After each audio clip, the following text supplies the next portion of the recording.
How to shoot down Russia's drones and not break the bank? That's the question Ukrainians, and at the latest since last week's incursion into Polish airspace, the EU and NATO too are asking themselves. With hundreds of Shahed drones attacking Ukraine almost every night, there just aren't enough missiles to intercept them all. DW's Nick Connolly has been to meet a Ukrainian unit patrolling the skies with nothing more than a rifle. This plane was never built for war. It was meant to train pilots. It even has a propeller made of wood. And yet these dinky planes have become an important piece of Ukraine's air defense, hunting Russia's reconnaissance and attack drones. It's as dangerous as it looks. The gunner has to open the canopy at altitude to take a shot at Russian drones just a few hundred meters away with an assault rifle. Earlier on in this war, Russian Shaheds could be downed with machine guns from the ground. But newer models fly higher and faster. Ukrainian anti-drone crews have to get much closer to their target to stand a chance. We get within about 150 to 200 meters of the Shaheds. If you hit them too close, the blast wave will get you. If you're a bit further away, say 500 meters, you can go for where the explosives are. It's usually best to shoot at the engine. This gunner, who we're calling Serhiy, tells us he recently downed 3 Shaheds in the space of just half an hour. Hitting the drones isn't the problem, he says, it's finding them in the first place.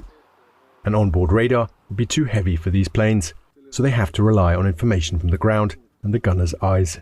It's usually easier to find them if we're flying above them. And when we want to shoot them down, we descend, and we shoot them from below. But relying on the gunner's sight has its limitations. These planes only operate from dawn to dusk, and even heavy rain can be a problem. But not the cold. I've flown in winter when it was minus 24 degrees Celsius on the ground and even colder up there. You don't even have time to feel cold.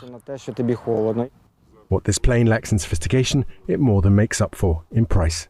The unit's commander, who we're calling Taras, tells us older Yak-52s like this plane can be bought in Europe for as little as 50,000 euros. That's less than the estimated cost of a single Russian Shahed drone of the kind that these crews shoot down. The price tag is all the more striking when compared with the millions of euros that NATO forces recently spent shooting down the same type of Russian drones over Poland. If I wanted to boast, I could tell you that one of our teams recently downed a Shahed with just 5 bullets. 5 bullets and it was gone. It's thrift born of necessity. Russia now routinely launches over 500 Shahed drones a day, not counting additional reconnaissance drones that direct missile strikes. Ukraine doesn't have the luxury of downing them all with expensive missiles.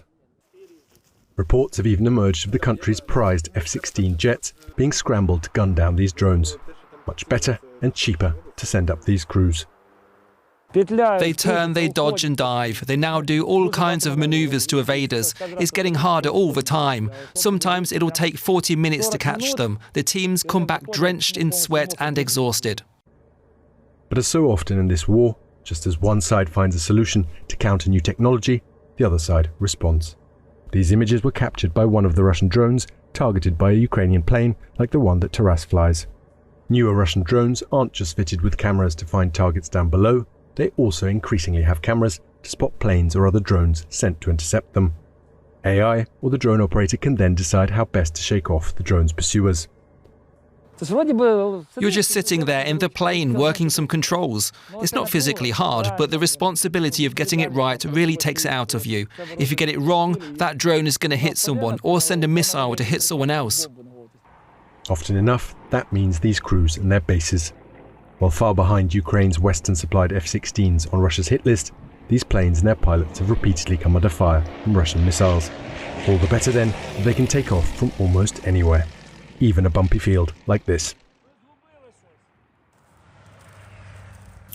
DW correspondent Nick Connolly filed that report and joins us now from Kyiv. Nick, you followed this war from the very beginning. What does it tell us about Ukraine's broader strategy and perhaps its desperation, in a sense, that it's turning to planes built for training rather than combat? Well, certainly that has been the Russian take on this, that this is about desperation and basically trying to find anything that will fly to attack the drones. But I think actually, after what we've seen, recently in the rest of Europe and all these Russian drones attacking Poland, this is probably actually quite an appropriate answer. This is a very cheap way to take down those drones. It has its limitations. They only fly during the day because they don't have a radar. They basically have to spot them with the help of their colleagues on the ground telling them where they are and then basically see them before shooting them down. But it is a way to stop them that is a lot more effective than trying to do so from the ground. And if we believe what they tell us, that occasionally they're able to down a drone with 5 shots, that is just something you can't compare in terms of the economics of war with any other way of getting these very, very dangerous drones out of the sky that are killing people here in Kiev and also doing a lot to grind down the kind of traditional air defenses before the missiles come in. From what you've heard, though, they're talking to the soldiers. How frustrated are Ukrainian troops with having to use rudimentary equipment to take out these highly sophisticated threats coming their way? Obviously, they would like newer planes, even if it is a Cessna rather than that training plane from the 1970s, the Yak-52 that they're flying there. That is clear. They are desperate for more supplies. They are fundraising from Ukraine and internationally, but for now, it works, and it is something that has demonstrably saved lives.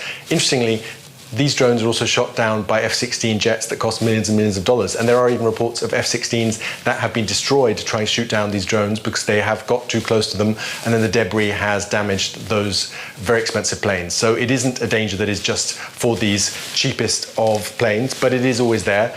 But lots of people, when you talk to them there, say, I would rather be here than on the front lines in a trench under artillery fire. That is also true. How do Ukrainian commanders weigh their options faced with such resource scarcity? What's the calculus? When do you know when to send an F-16, when to send one of these training planes that you portrayed in your report? I mean, luckily, the people on the level we were speaking to don't take those decisions. They just wait for their orders. But there certainly are reports, anonymous reports from different commanders talking about that kind of horrendous decision to have to make whether to let a missile get through. That is obviously the worst case scenario, a ballistic missile, something that is incredibly expensive to shoot down and would take a Patriot missile, say. But obviously lots of those missile attacks are prepared with these kinds of Shahed drones that are now being sent sometimes 500-600 a night from Russia. And I don't think there is a really clear kind of hard and fast rule what target is being protected and what is something that will just be allowed through. Certainly Kiev is always better protected, but in terms of the ability to shoot down Russian targets, it just goes in waves based on what the West has supplied in terms of the more kind of high-end technology. There is a situation right now where we're being told that it is particularly bad because the Trump administration hasn't sent new supplies for a while, and so they are having to be a lot more selective. There were other phases where the supply was better, where it was, at least in places like Lviv and Kiev, pretty much certain that any high-end target coming this way would be intercepted. Poland fired a lot of resources at Russian drones in its airspace last week, and there's talk of a European drone wall now. What lessons can Ukraine teach its Western allies in that regard?